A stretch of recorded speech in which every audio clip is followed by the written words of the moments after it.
Hello! Welcome to Squid Essays. Inking your academic pen. My name is Julie and I will be your instructor as we read through Nestle Philippines essay. The article source is embedded in the video description below. Feel free to read along. Please note that you can get a custom, plagiarism-free essay for as little as $10 a page at Squid Essays. The link is in the description. Introduction. Nestle Philippines, Incorporated, NPI, is a leading manufacturer of food and beverage in the Philippines. It was established in the country in the early 1930s, initially as a trading company. By the year 1962, it formed a joint venture with San Miguel Corporation, SMC, a company specializing in brewing with extensive interests in agribusiness and food products. In 1996, San Miguel's Magnolia Foods division had been merged with Nestle. It produced and sold products like Magnolia ice creams and Tetra Pak juices, Bear Brand and Carnation condensed milk, Bertolli pastas and tomato sauce, Maggi seasonings, pasta and mayonnaise, and Smarties candies. Nestle's instant drink division produced and sold Nescafé, Nestea, Milo, Coffee Mate and Milk Mate powdered milk. Nestle Philippines is ranked number 10 among Nestle subsidiaries worldwide and number 3 in Asia Pacific, behind Japan and Australia. Nestle is the only foreign-owned coffee producer in the Philippines. Nescafé, already a household name in the Philippines, needs to respond to major changes in the environment.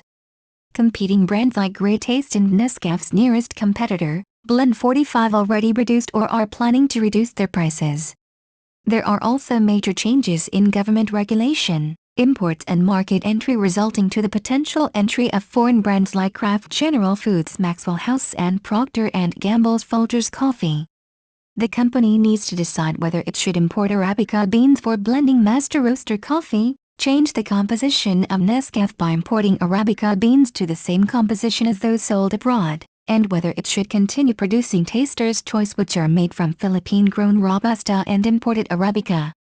2. Statement of facts. Nestle's instant drink division contributes 75% of the company's total sales. Nescafé contributes 53% of the department's sales. In 1996, Nescafé's market share increased from 52% to 66%. Nestle has 40 independently owned warehouses located throughout the Philippines. These warehouses, along with 200 salespersons, cater 20,000 dealers who had accounts with Nestle, with direct access for orders and credit lines. The company's production facilities, however, are already strained to the limit. The company spent 5% of sales on advertising and promotion of Nescafé, which includes decorative streamers and raffle draws. The company also offered volume bonus discounts. According to market research, the bonus promotions are Nestle's most effective promotional offering. However, Nestle doesn't buy shelf space, which is a common practice in the Philippines and other Asian countries.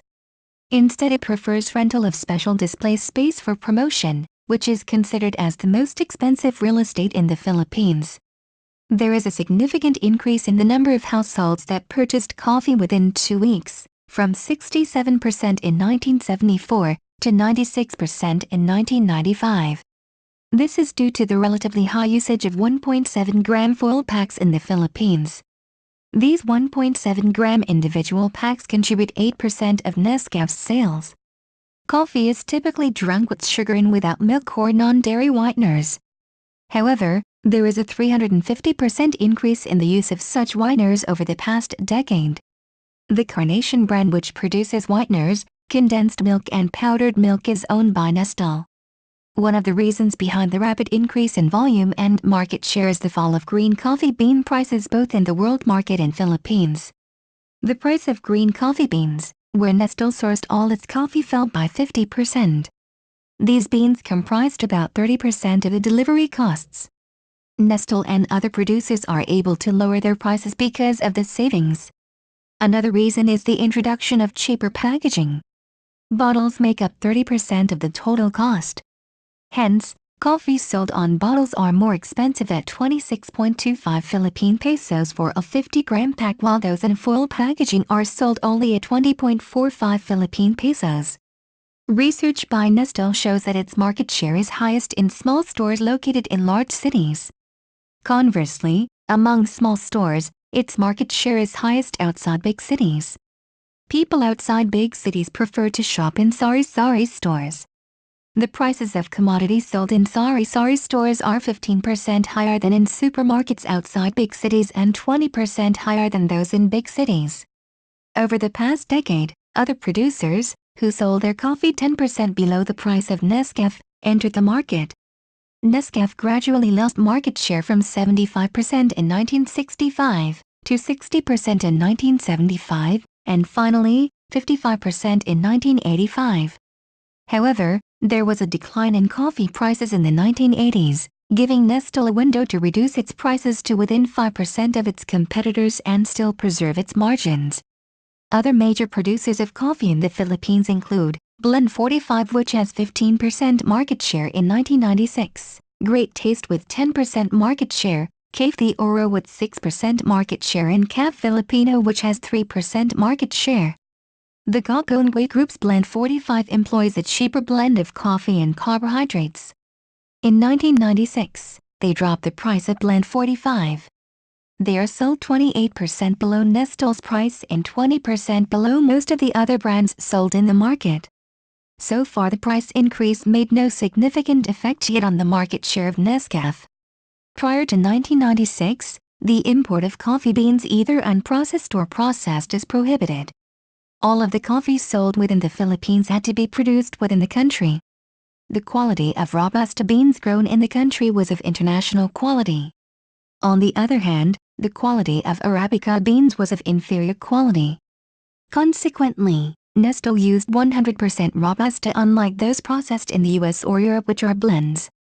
Nestlé's Master Roaster coffee is made from locally grown Robusta and Arabica beans. Taster's Choice, on the other hand, is made from locally grown Robusta and imported Arabica.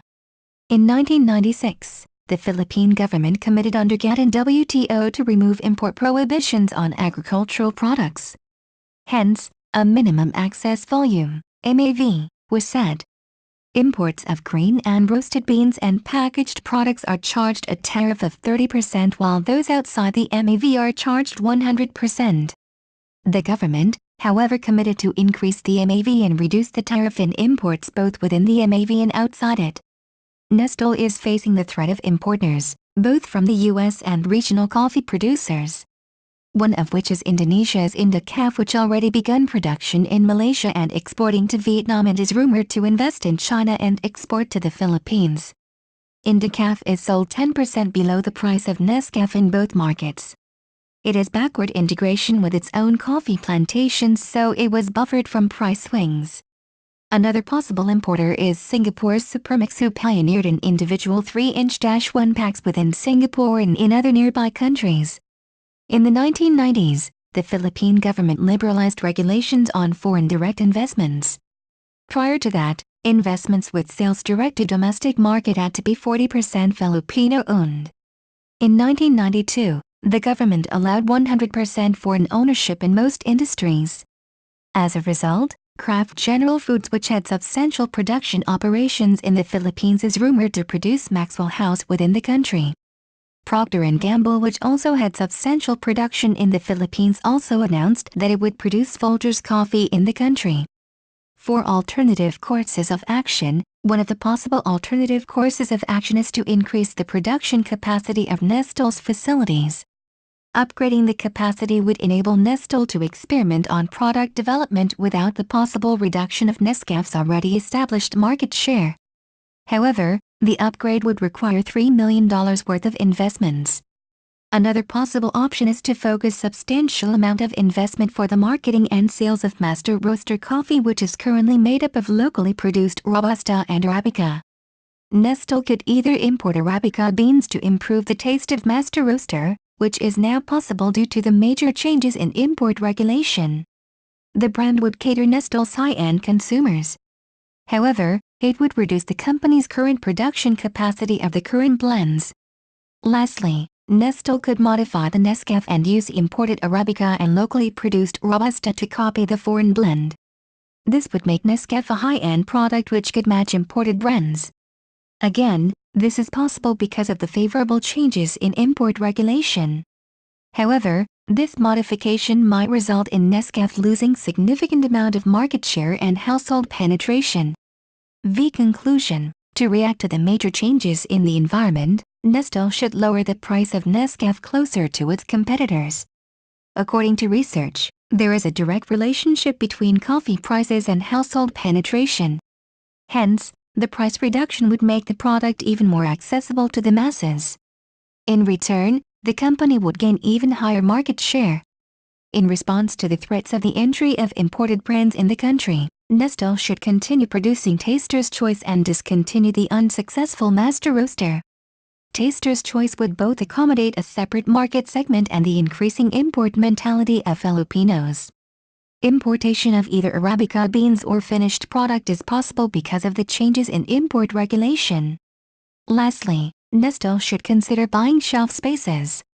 Besides the fact that it is a proven and common practice not only in the Philippines but also in other Asian countries, it is more economical than renting special display spaces. Nonetheless, Nestle should only lessen, not stop renting special display spaces. 6.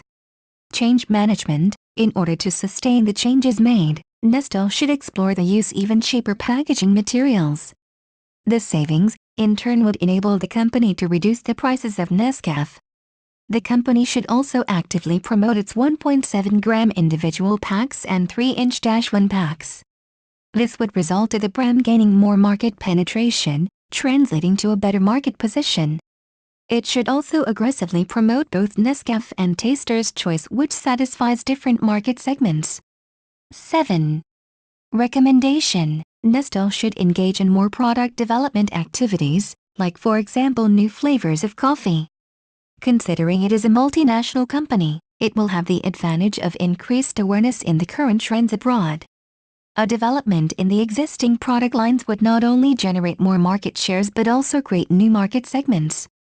Filipinos would accept the idea of these improvements because of their import mentality.